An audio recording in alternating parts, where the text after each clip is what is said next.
A woman who's housed hundreds of foster pets over the years is starting from square one after a fire destroyed her apartment with several foster kittens inside at the time. Yeah, I spoke to her today about the animals' recovery and her mission to the community after the unexpected trauma.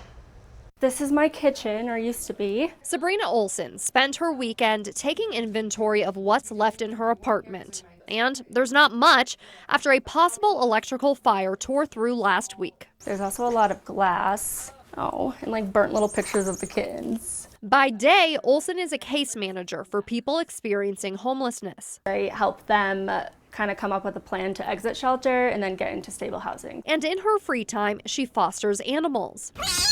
For the kittens, it's where I make their bottles and everything. It's where I weigh them, give them baths because they need baths all the time. Just sent my 1,052nd kitten to their forever home. 7 foster kittens were home at the time of the fire. Olsen was at work when she got the call. They're only 4 weeks old, so they're tiny. And so I was like, there's no way they're alive. Olsen was relieved to find out the firefighters were able to rescue all of the kittens and her personal pets too.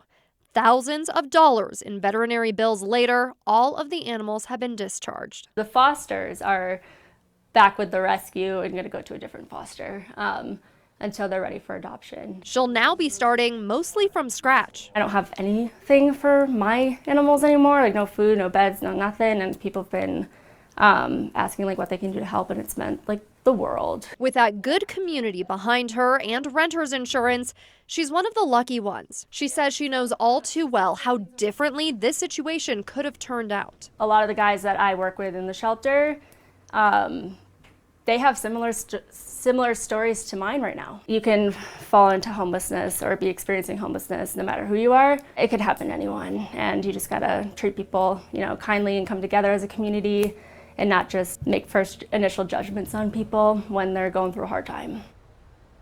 If you'd like to support Olsen and her animals during this tough time, they have set up a fundraiser. We also have information on where to find those foster kittens if you're interested in adopting them. Just head to denver7.com and click on this story for those links.